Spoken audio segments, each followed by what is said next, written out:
menyesal dan para kaum-kaum yang disakiti mantan juga yang terselingkuhkan dan ter-PHP-kan. Dan yang lagi PDKT tapi gak jadian. Apa kabar?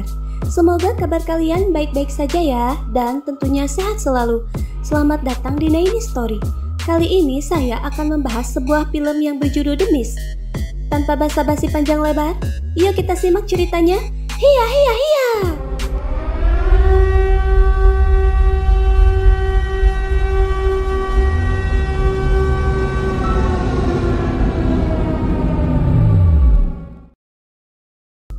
Pada suatu malam di sebuah rumah, tampak seseorang yang sedang melukis. Orang itu bernama David. Dia adalah seorang pelukis poster film yang biasa dipajang di bioskop-bioskop. Malam itu sedang badai besar yang mengharuskan David dan keluarganya berlindung di ruangan bawah tanah. Sayangnya, lukisan yang sedang dia kerjakan harus tertimpa pohon yang tumbang menimpa rumahnya. Pagi harinya, David dan keluarganya mulai memeriksa sekeliling rumah. Ternyata kerusakan akibat badai semalam cukup parah. Listrik mati dan pohon tumbang merusak jendela rumahnya. Dari kejauhan juga tampak kabut tebal yang mulai turun dari sebuah bukit. Namun mereka tidak begitu menghiraukannya.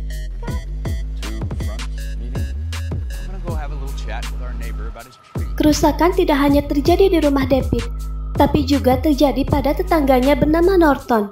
Mobil Norton rusak tertimpa pohon. Mereka pun memutuskan untuk pergi ke kota bersama, guna membeli perlengkapan untuk memperbaiki rumah yang rusak. Mereka tidak hanya pergi berdua. David mengajak anaknya bernama Billy untuk ikut bersama. Di tengah perjalanan, mereka sempat berpapasan dengan rombongan mobil militer yang berasal dari arah gunung. Norton sempat menyinggung soal proyek yang dilakukan oleh militer yang disebut Arrowhead. Namun tidak ada yang tahu proyek apa sebenarnya itu, dan mereka hanya menganggap itu sebagai lelucon saja. Tak lama berselang kemudian, mereka sampai di sebuah supermarket dan mulai mencari barang-barang yang diperlukan. Di supermarket itu tampak ramai. Ada juga 3 orang dari militer di supermarket tersebut. Tak lama kemudian seorang polisi militer juga masuk dan terlihat berbincang dengan 3 orang militer sebelumnya. Sedangkan di luar tampak mobil pemadam kebakaran berlalu lalang. Bersamaan dengan itu terdengar sirin peringatan yang sontak membuat semua orang yang ada di supermarket itu kaget dan penasaran dengan apa yang terjadi.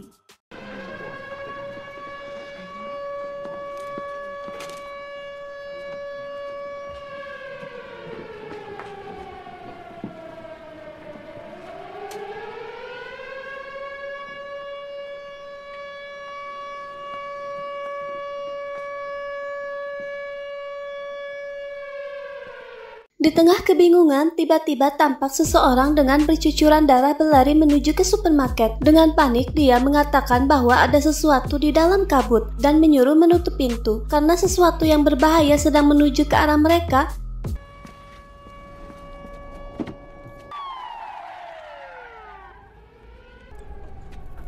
Tak lama kemudian, kabut mulai menyelimuti supermarket tersebut dan tiba-tiba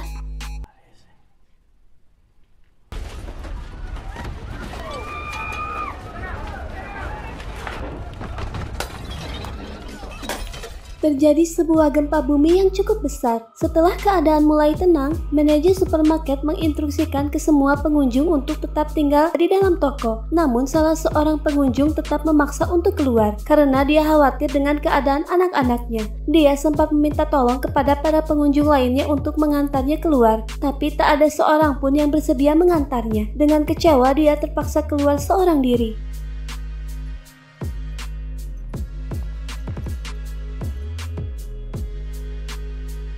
Mereka yang tetap tinggal di dalam supermarket mulai membereskan barang-barang yang berantakan akibat gempa. Karena listrik di supermarket mati, David berinisiatif pergi ke gudang untuk memeriksa generator. Saat sedang memeriksa keadaan sekitar, tiba-tiba tampak sesuatu yang terlihat besar menggedor pintu.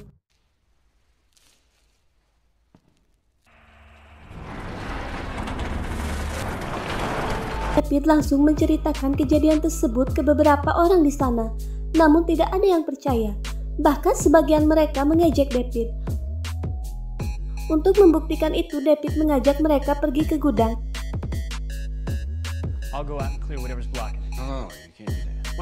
Walaupun David sudah memperingatkan mereka soal bahaya di balik pintu itu, Mereka tetap ingin keluar untuk memperbaiki generatornya, dan inilah yang terjadi.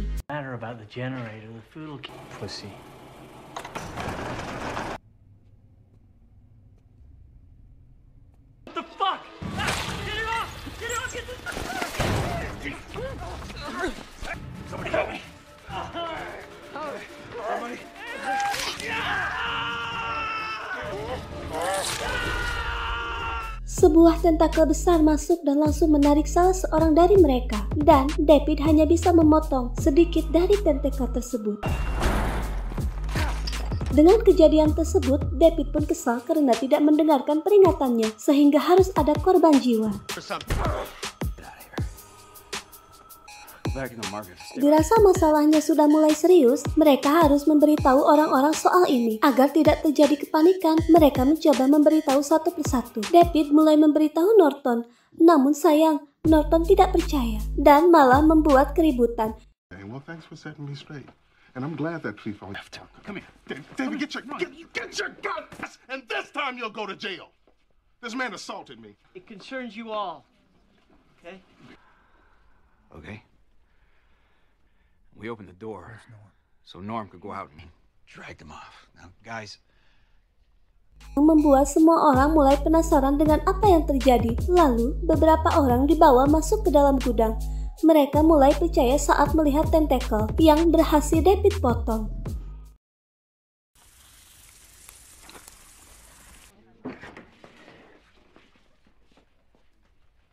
Mereka mulai membangunkan barikade dengan bahan seadanya, berharap apapun yang ada di luar tidak dapat masuk.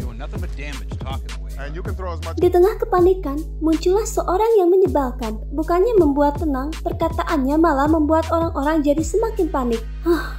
Ya, tentu saja membuat orang-orang di sekitarnya kesal.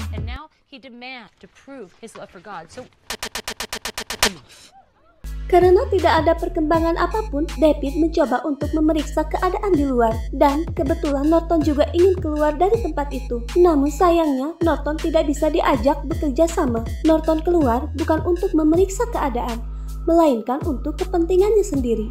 Beruntung ada seseorang yang bersedia untuk memeriksa keadaan di luar. Sesuai rencana, orang tersebut keluar dengan diikat tali, agar jika terjadi sesuatu dia bisa memberikan isyarat. Dan inilah yang terjadi.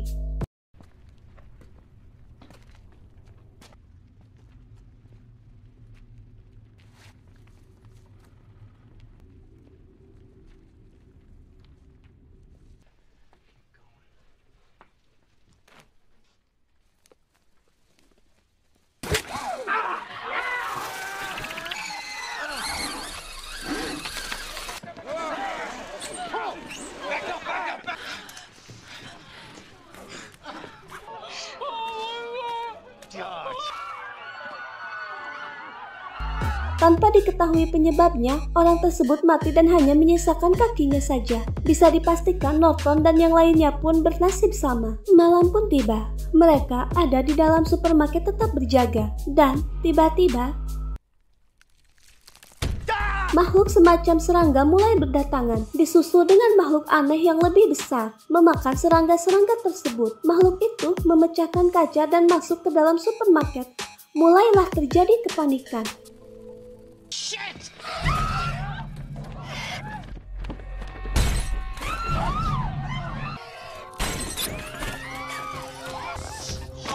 my God, they turned on all the lights!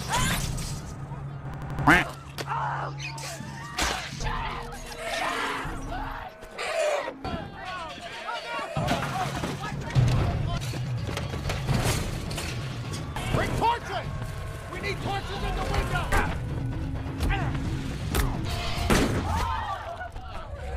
Beruntung, keadaan bisa ditangani. Sayangnya, beberapa orang jadi korban dalam kejadian tersebut. Karena ada yang mengalami luka bakar dan masih hidup, David dan yang lainnya memutuskan untuk keluar mencari obat. Mereka berencana ke toko farmasi terdekat. Saat yang lain tahu David dan kelompoknya akan keluar, wanita yang menyebalkan itu kembali berceramah dan mulai memprovokasi. Dan lagi-lagi ceramahnya itu membuat orang yang bertentangan dengannya menjadi kesal. David dan kelompoknya mulai keluar. Dan tak lama kemudian mereka sampai di apotek. Mereka memulai mencari obat-obatan yang dibutuhkan.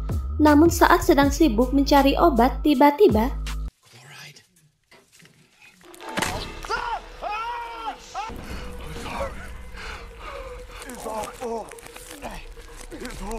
salah seorang dari mereka diserang oleh sosok manusia yang sudah terinfeksi serangga, tapi dia masih sadar dan mengatakan permintaan maaf.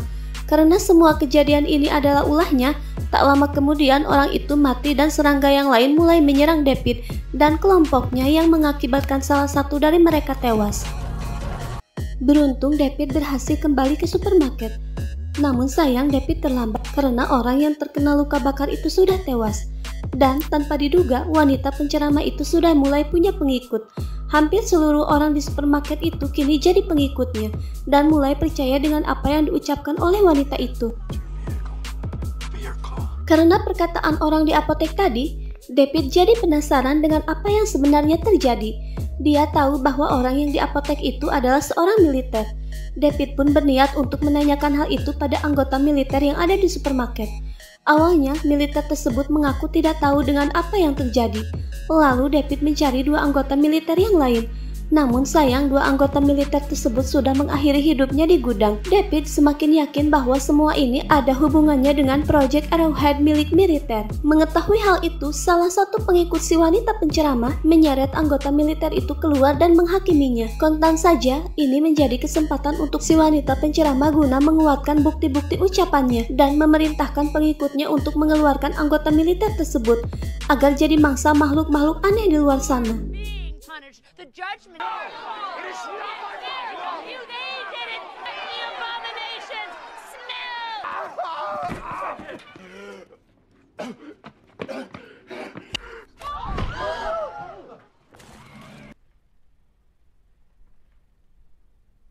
Merasa keadaan sudah tidak lagi kondusif, David dan kelompoknya berencana untuk keluar dari sana dengan membawa persediaan makanan yang sudah disembunyikan sebelumnya. Namun sayang, saat David dan kelompoknya akan keluar, wanita penceramah dan pengikutnya mengetahui rencana David dan mengambil persediaan makanan yang sebelumnya akan David bawa.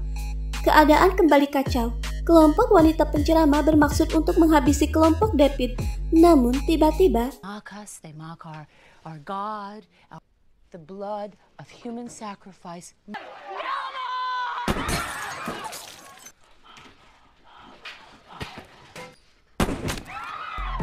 si wanita penceramah pun mati. David dan kelompoknya bergegas pergi dari sana meninggalkan para pengikut si wanita penceramah. Namun sayang, beberapa kelompok David harus tewas dimangsa para monster itu, menyisakan David, anaknya, dan 3 orang kelompoknya. Hanya mereka berlima yang berhasil masuk ke dalam mobil.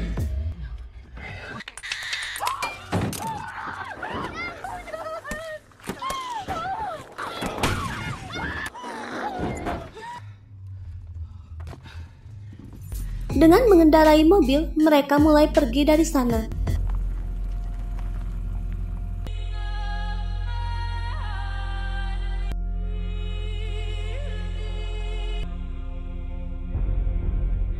David berniat untuk menjemput istrinya, namun sayang istrinya sudah tak bernyawa. Mereka pun melanjutkan perjalanan, dan tiba-tiba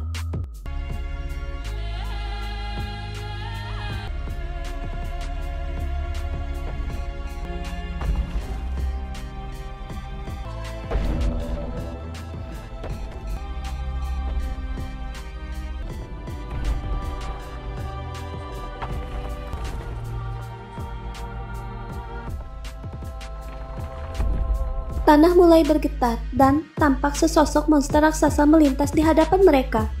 Dengan sisa bahan bakar yang tersedia, mereka melanjutkan perjalanan berniat untuk keluar dari kabut. Namun sayangnya di tengah perjalanan, mobil mereka terhenti. Bahan bakarnya sudah habis. Mereka mulai putus asa dengan kondisi seperti itu. Tak disangka, mereka berencana untuk mengakhiri hidup mereka. Pistol yang dimiliki David hanya memiliki 4 peluru, sedangkan mereka ada 5 orang. Dengan begitu, David akan memikirkan hal lain untuk mengakhiri hidupnya.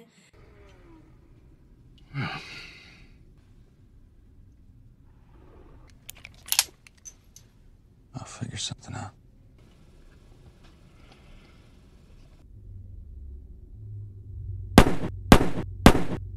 Di tengah keputusasaan, David mulai berteriak dan memancing para monster itu untuk memangsanya. Dan tak lama kemudian terdengar suara mendekat.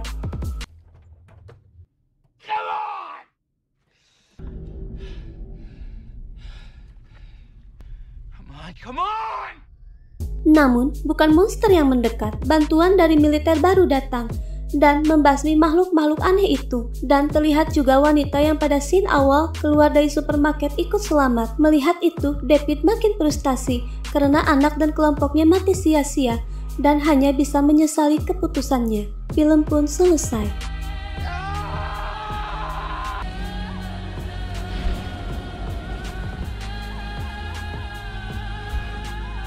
Pelajaran yang dapat kita ambil dari film ini adalah agar kita jangan mudah putus asa dengan segala kondisi kita. Yakinlah minasan, seberat apapun masalah kita akan selalu ada solusi untuk menyelesaikannya. Dan tentunya tak lupa melibatkan Tuhan dalam kehidupan kita. Tiada kata lain yaitu sebuah doa. Semangat ya! Sekian ulasan dari saya. Watashi to ishou ni ne ni. Arigatou gozaimasu. Jangan mata ne.